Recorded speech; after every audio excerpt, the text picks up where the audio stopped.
तो राज the mysterious hotel के episode 31 में क्या होता है भाई। इस बार कहानी में एक नहीं बल्कि दो जबरदस्त मोड़ आते हैं। एक तरफ एक पुराना राज खुलता है तो दूसरी तरफ एक नया और शायद उससे भी ज्यादा खतरनाक रहस्य दरवाजे पर दस्तक देता है। तो चलिए साथ मिलकर इस उलझी हुई कहानी की परतें खोलते हैं। और एपिसोड की शुरुआत ही होती है इस एक लाइन से। सोचिए जरा, ऋतु की मौत कोई एक्सीडेंट नहीं थी, उसे धक्का दिया गया था। ये सिर्फ एक खुलासा नहीं है, ये तो कहानी में आया एक भूकंप है। ये हमें बताता है कि सच कितना कितना ज्यादा घुमावदार हो सकता है। और बस यहीं से कहानी एक बिल्कुल नया और खतरनाक रास्ता पकड़ लेती है। तो सबसे पहले चलिए उस गुत्थी को सुलझाते हैं जिसने इतने समय से हम सबको परेशान कर रखा था। मतलब आखिर ऋतु को इंसाफ मिला तो मिला कैसे। एपिसोड शुरू होता है और सीधा हमें दिखता है अलौकिक ताकतों का वो खौफनाक मंजर। दिव्या की जान खतरे में है। ये सीन पता है साफ साफ दिखाता है कि ऋतु की आत्मा अब और इंतजार करने के मूड में बिल्कुल नहीं है। वो सच को बाहर लाने के लिए किसी भी हद तक जाने को तैयार है, चाहे फिर कुछ भी हो जाए। और ठीक तभी एंट्री होती है विशाल की। वो बिना किसी डर के एक एक करके सच की परतें खोलना शुरू कर देता है। पहले सीधा सामना, फिर बेखौफ आरोप और फिर वो आखिरी खुलासा। इन 3 कदमों ने ना सिर्फ वहां मौजूद हर किसी को बल्कि हम सबको भी हिला कर रख दिया। यही तो विशाल के किरदार की सबसे बड़ी ताकत है, सच के लिए डटकर खड़ा होना। अब यहाँ कहानी में एक जबरदस्त टकराव देखने को मिलता है। सोचिए, एक तरफ है विशाल का सच और दूसरी तरफ है परिवार का गुस्सा और इनकार। वो लोग इस कड़वी सच्चाई को मानना ही नहीं चाहते। और क्यों?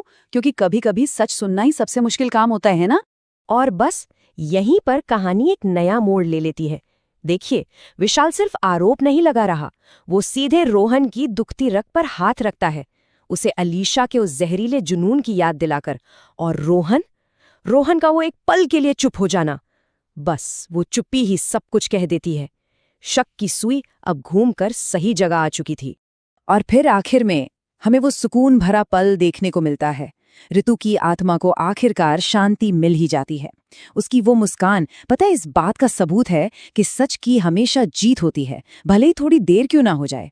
तो हाँ, एक रहस्य का अंत हुआ और एक भटकी हुई आत्मा को इंसाफ मिला। लेकिन रुकिए, कहानी यहाँ खत्म नहीं होती है। अरे बिल्कुल नहीं। जैसे ही एक रहस्य सुलझता है ना, होटल राजमहल में एक नया और शायद पहले से कहीं ज्यादा खतरनाक आतंक दस्तक दे देता है। तो उधर विशाल और दिव्या जैसे ही होटल राजमहल पहुंचते हैं, उनका सामना होता है गुस्से से आग बबूला मल्लिका से। और सच कहूं तो उसके चेहरे के भाव साफ साफ बता रहे थे कि ऋतु का मामला तो बस एक ट्रेलर था, असली खतरा तो अब शुरू होने वाला है। मल्लिका के ये शब्द, तुम सिर्फ मेरे हो विशाल, सिर्फ मेरे, ये उसके खतरनाक इरादों को शीशे की तरह साफ कर देते हैं।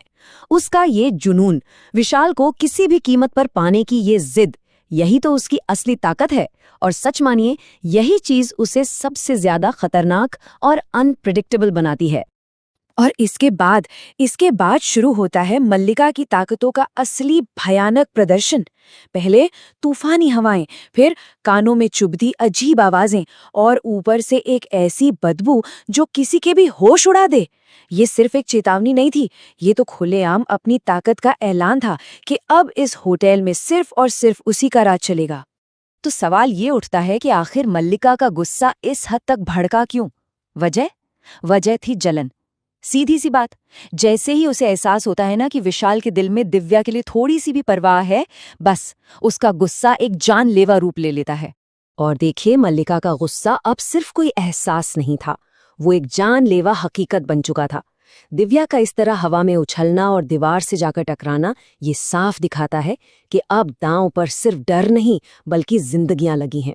ये विशाल के लिए खुली चुनौती थी, सीधी सीधी। और इस पूरे खौफ और दहशत के बीच होटल की बड़ी सी घड़ी में बजते हैं 3:30। कहते हैं ना, ये वो वक्त होता है जब इंसानों और आत्माओं की दुनिया के बीच का पर्दा सबसे कमजोर पड़ जाता है।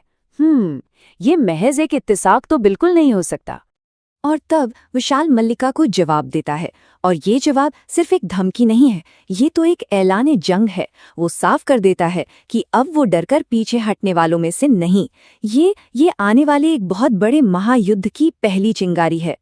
तो चलिए होटल के इस आतंक से थोड़ा बाहर निकलते हैं, क्योंकि अब कहानी एक बिल्कुल नए मिशन की तरफ बढ़ रही है।